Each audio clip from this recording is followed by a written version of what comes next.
Hello दोस्तों, हम फिर आ गए थे कहानी केयरिंग हस्बैंड, जिसको लिखा है श्रेया जी ने और उसका क्रेडिट भी इन्हीं को जाता है। सो दोस्तों, हमारी इस कहानी के पूरे एपिसोड नंबर आपके 32 हो चुके हैं। हम देखते हैं अगली कहानी में क्या होता है। शुरू करते हैं एपिसोड नंबर 33 और देखते हैं कहानी में से क्या होता है। बाहर खड़े बॉडीगार्ड ने जब कबीर को श्रेया को अपनी गोद में उठाकर लाते हुए देखा तो सबने अपनी नज़रें झुका लीं। किसी की भी इतनी हिम्मत नहीं हो रही थी कि वो सब कबीर को देख सके। सब लोग अंदर से डर के मारे काँप रहे थे। भले ही कबीर अभी शांत लग रहा था और सबको पता था कि ये कोई मामूली तूफान से आने वाली शांति है। कबीर श्रेया को लेके उसी होटल के दूसरे रूम में ले गया, क्योंकि ये होटल कबीर का ही था। तो उसके लिए हमेशा से ही एक रूम रिजर्व रहता था, जिसे सिर्फ और सिर्फ वही इस्तेमाल कर सकता था। रूम के अंदर जाकर कबीर ने श्रेया को बड़े ध्यान से बेड पर लिटा दिया, जैसे कि कोई मोम की गुड़िया हो जो थोड़ा सा ताकत से वो टूट जाएगी। फिर वो भी श्रेया के पास बैठ गया, उसे ध्यान से देखने लगा। पहले तो कबीर ने श्रेया पर ज़्यादा ध्यान नहीं दिया, क्योंकि उसकी पहली सी प्रायोरिटी श्रेया को चुप कराने में थी। लेकिन अब जब वो श्रेया को देख रहा था तो उसने पाया श्रेया की आंखों में रोने की वजह से सूज गई हैं और उसकी बॉडी बहुत ज़्यादा खरोच के निशान हैं। ये सब निशान उसे रोहन के हाथापाई की वजह से आए थे। भले ही चोट ज़्यादा गहरी नहीं थी, पर कबीर को श्रेया के शरीर पर एक भी खरोच बर्दाश्त नहीं थी, और यहाँ तो उसके पूरे शरीर में खरोच के निशान थे। ये सब देख कबीर की आंखों में जैसे आग जलने लगी। उसके आसपास एक और भयानक हो गया था। कबीर ने ड्राइवर से फास्ट बॉक्स निकाला और श्रेया के चोटों पर दवाई लगाने लगा। वो ये सब बहुत ध्यान से कर रहा था। सब कुछ हो जाने के बाद उसने एक बार श्रेया को देखा और उसके लिप्स पे छोटी सी किस की और श्रेया को अच्छे से ब्लैंकेट से ढककर वहाँ चला गया। बाहर आके कबीर ने बोला, वो कहाँ है? कबीर इस समय इतना भयानक लग रहा था कि सब ने अपना थूक निकल लिया। वहीं दूसरी तरफ एक कमरे में किसी के चीखने की चिल्लाने की आवाज़ सुनाई दे रही थी। वो आवाज़ इतनी भयानक थी कि किसी की आवाज़ सुनकर रूह कांप जाए। वो इंसान कोई और नहीं बल्कि रोहन ही था। रोहन बस चिल्लाए जा रहा था क्योंकि वो बॉडीगार्ड उस पर कोड़े बरसा रहे थे, पर उसके चीखने चिल्लाने से किसी को असर नहीं हो रहा था, जैसे कि वो सब लोग बहरे हों और बॉडीगार्ड रोहन को टॉर्चर करना जारी रख रहे थे। रोहन को समझ नहीं आ रहा था कि ये लोग कौन हैं और वो उसके साथ ऐसा क्यों कर रहे हैं। उसे तो ऐसा कुछ भी याद नहीं कि उसने किसी ऐसे इंसान से नाराज़ किया है। रोहन ने कभी भी अपने बुरे सपने में नहीं सोचा होगा कि ये सब उसके साथ श्रेया की वजह से हो रहा है। उसे नहीं पता था कि उसने कितनी बड़ी गलती कर दी है और बहुत जल्द ही ये उसकी सबसे बड़ी गलती और आखिरी गलती साबित होने वाली है। तभी रूम का दरवाज़ा खुला और कबीर अंदर आया और सीधा जाके एक राजा की तरह सोफे पर बैठ गया। कबीर के अंदर आते ही रूम में एकदम सन्नाटा छा गया। कबीर इस समय एक नर्क का शैतान से कम नहीं लग रहा था। किसी की इतनी हिम्मत नहीं हो रही थी कि वो सांस भी ले सके। सबको यही डर था कि उनके सांस लेने से आवाज़ से कहीं सामने बैठे शैतान को गुस्सा ना दिला दे। कबीर ने अपनी नज़र उठाकर रोहन की तरफ देखा। कबीर की नज़र इतनी ठंडी थी कि रोहन अंदर तक कांप गया। कबीर ने अपने पीछे बॉडीगार्ड को कुछ इशारा किया और कबीर का इशारा समझते ही बॉडीगार्ड ने कबीर के हाथ में एक बंदूक रख दी। जब रोहन ने कबीर के हाथ में बंदूक को देखा तो बहुत ज़्यादा डर गया और वो बोला, कौन है तू? पर वो और कुछ बोल पाता उससे पहले उसके दर्द भरी चीख पूरे रूम में गूंज गई, क्योंकि कबीर ने उसके हाथ पे गोली चला दी थी। कबीर का ये सोच के खून खौल रहा था कि रोहन ने इन्हीं हाथों से उसकी प्यारी वाइफी को छुआ था, और याद आते ही उसकी गुस्से की कोई सीमा ही नहीं थी। कबीर ने फिर एक और गोली चलाई। रोहन के दूसरे हाथ की हथेली को बीचों बीच जाके लगी। गोली लगते ही एक बार फिर रोहन की चीख पूरे रूम में गूंज गई, पर कबीर का गुस्सा अभी तक शांत नहीं हुआ था। रोहन दर्द के मारे ज़मीन पर तड़प रहा था।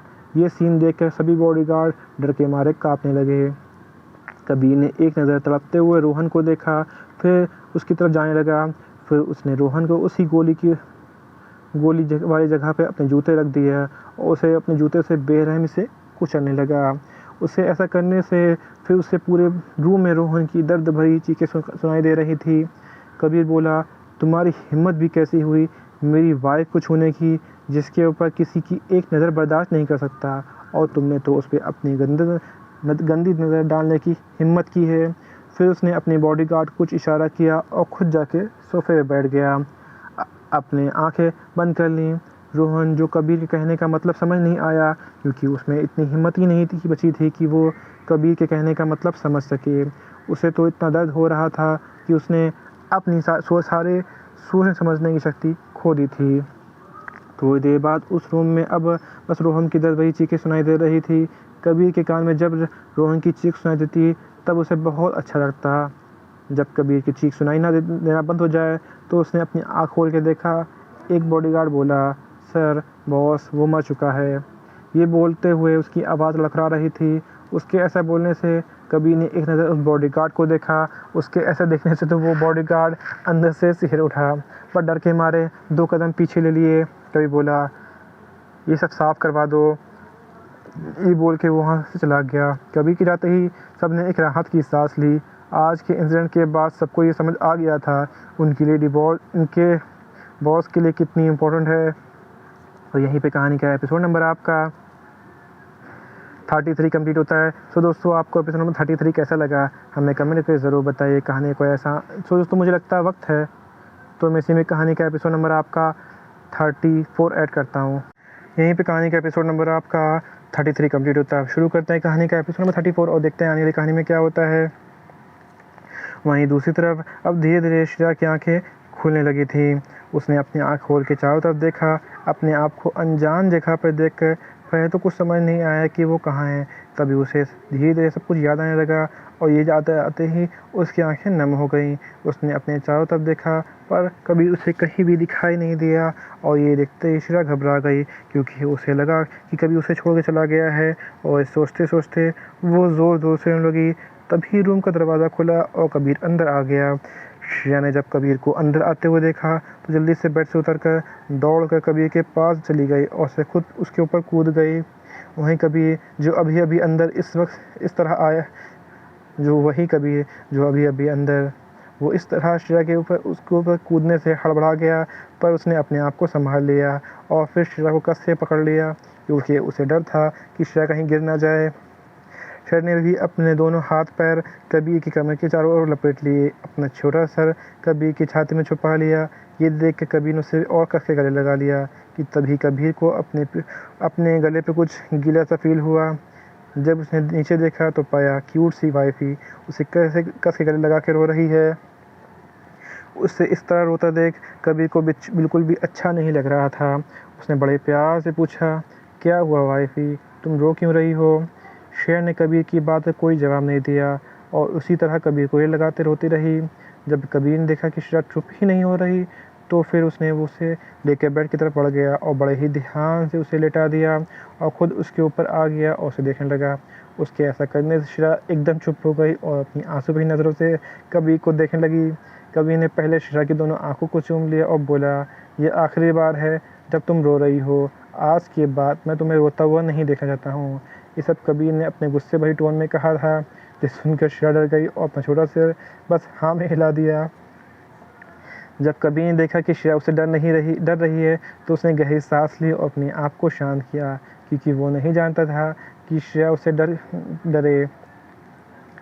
वो तो श्रेया को रोता हुआ देखते हुए कबीर गुस्सा आ गया था, क्योंकि उसे श्रेया की आंखों में आंसू बर्दाश्त नहीं थे और जब ये आंसू किसी दूसरे की वजह से हो तो कबीर को बिल्कुल भी बर्दाश्त नहीं हो रहा था। कबीर का बस चलता तो रोहन को और एक बार और जान से मार देता। अब वो मर चुका था, इसलिए कबीर कुछ नहीं कर सकता था। कबीर का मानना था कि श्रेया सिर्फ और सिर्फ उसकी है, उसकी हर एक चीज़ सिर्फ और सिर्फ उसका हक है, चाहे उसके आंसू ही क्यों ना हो। सिर्फ वही है जो श्रेया को रुला सकता है और कोई नहीं, और अगर किसी ने ऐसा किया तो उसका अंजाम अच्छा नहीं होगा। इससे साफ साफ पता चल रहा था कि श्रेया अब कबीर के जुनून में बन चुकी है। अगर किसी ने श्रेया को तकलीफ़ पहुंचाई तो उसका मतलब ये होगा कि वो सीधे सीधे कबीर कपूर से पंगा ले रहा है, और कबीर कपूर से पंगा लेना सीधा सीधा अपने मौत को दावत देने के बराबर है। फिर कबीर ने श्रेया को गले लगा लिया। श्रेया ने भी कबीर को कस के गले लगा दिया। श्रेया को इस पर बहुत अच्छा लग रहा था, वो अपने आप को बहुत सेफ फील कर रही थी। उसे ऐसा लग रहा था कि कबीर के होते हुए उसके साथ कुछ गलत नहीं हो सकता। कबीर ने फिर श्रेया को देखा जो उसे ही देख रही थी। कबीर को इस समय श्रेया बहुत प्यारी लग रही थी। फिर उसने उसके माथे पे किस किया। उसके ऐसा करने से श्रेया आँखें अपने आप बंद हो गईं। कबीर ने फिर श्रेया के दोनों आँखों को चूम लिया और फिर उसके दोनों गालों पे ऐसे ही वो श्रेया को पूरे फेस को चूमने लगा। उसके ऐसा करने से श्रेया का पूरा फेस गुलाबी हो गया था, जिससे वो और ज़्यादा खूबसूरत लग रही थी।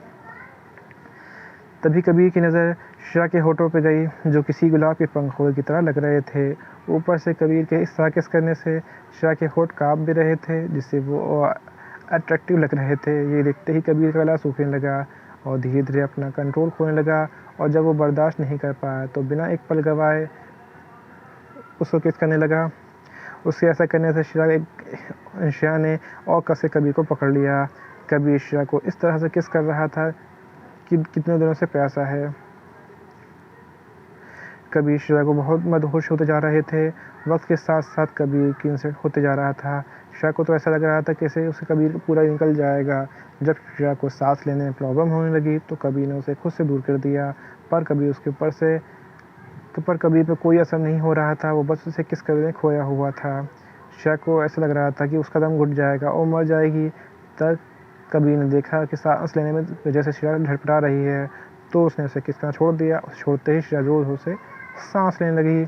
कबीर बोला, वाइफी सांस तो लिया करो, लगता है तुम्हें अभी तक किस करना नहीं आया, लगता है मुझे अपना डोज बढ़ाना पड़ेगा। उसके ऐसा बोलने पर श्रेया शर्मा गई और अपना छोटा सा सिर कबीर की छाती में रख दिया। उसके ऐसा करने से कबीर के फेस में छोटी सी स्माइल आ गई, पर उसने जल्दी से ही जो छुपा लिया और फिर श्रेया को गले लगा लिया। यहीं पे कहानी का एपिसोड नंबर आपका 34 कंप्लीट होता है। तो दोस्तों हम फिर मिलेंगे एक नई वीडियो के साथ। धन्यवाद दोस्तों।